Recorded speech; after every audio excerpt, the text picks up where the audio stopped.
Hello, everyone. Welcome to the Trading with Ashley show. I came outside to film today, and it was a rough day in the market for everyone, I'm certain.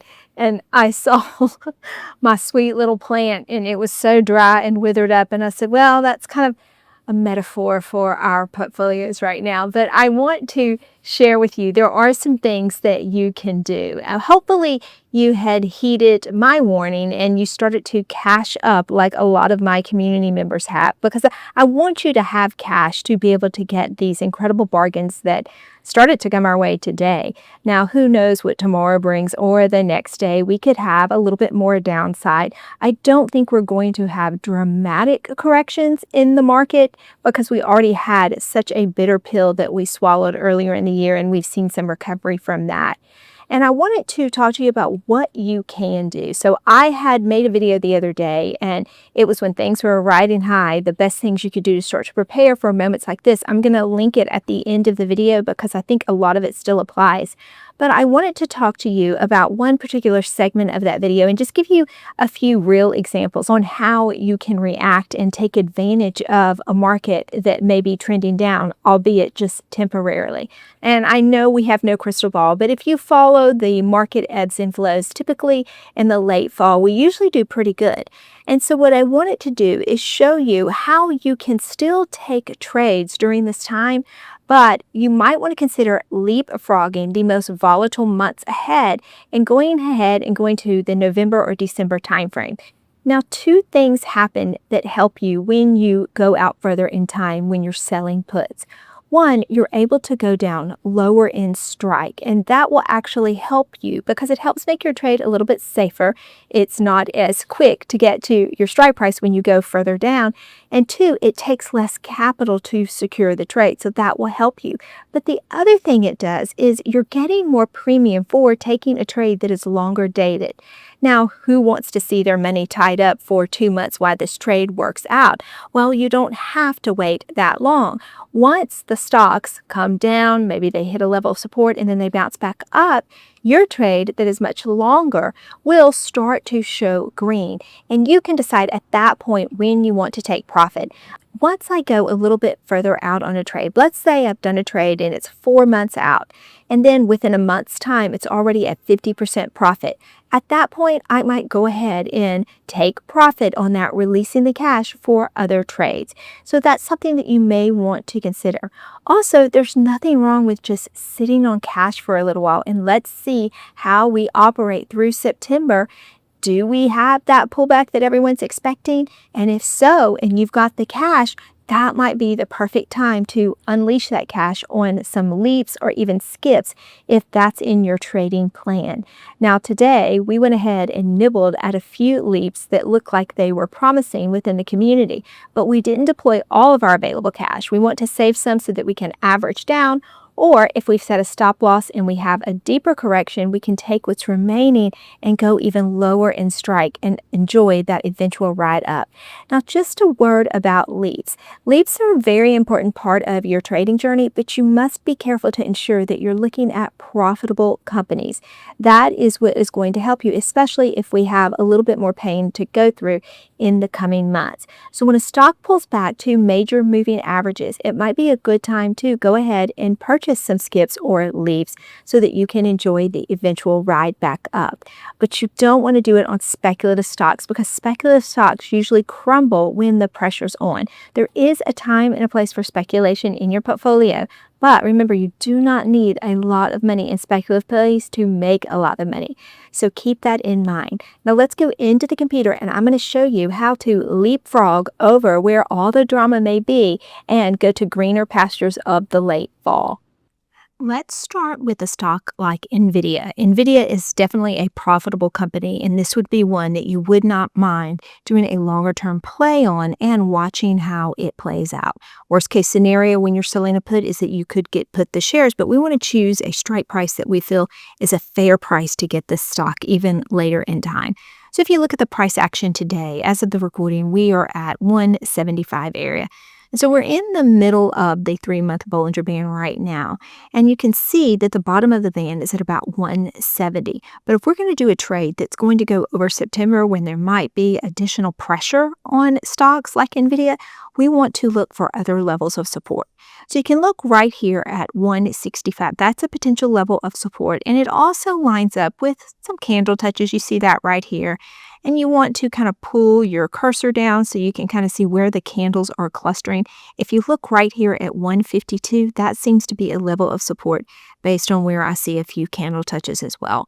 So these longer term trades, you could look at something around the 150 or the 155 mark, and still that would be a fair price to get the stock Nvda if you're going to be holding it for the longer term. So with that in mind, let's go take a look at some potential plays with Nvda. If we want to sell puts, keeping in mind we want to look at something around that 155, 150 area.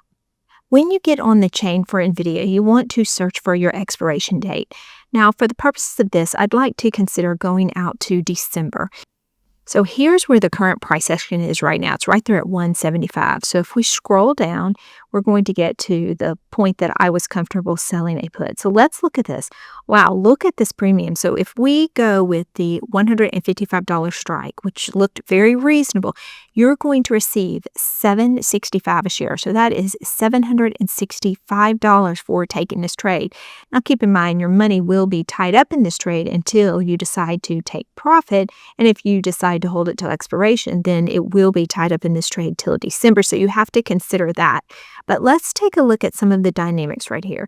So if we go with that, that's a 0.24 on your delta, which gives you about a 24-25% chance that it actually will end up here. And then if you look at your volume and open interest, you do see a little bit elevated open interest right here.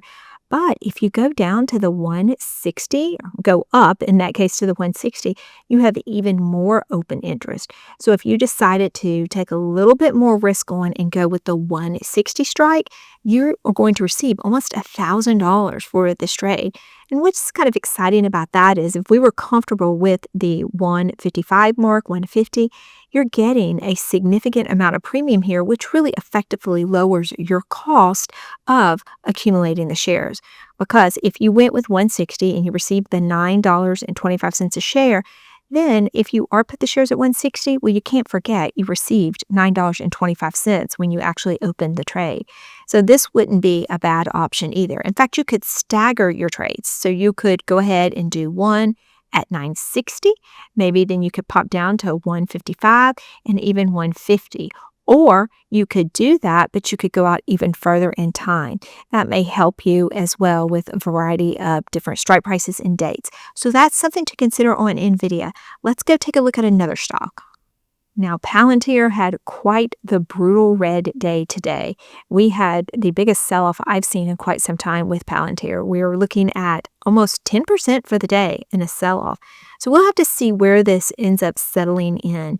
And one thing you want to consider when you are having such red dynamics on a stock like this, the fear factor is really high. So I think what you're going to see is going out further in time, coupled with that high fear factor, you're going to get significant premium for selling puts out longer in time.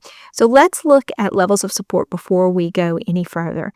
So if you look right here and you're looking at candle touches, this is right here under the 50-day moving average. It's right at around 148.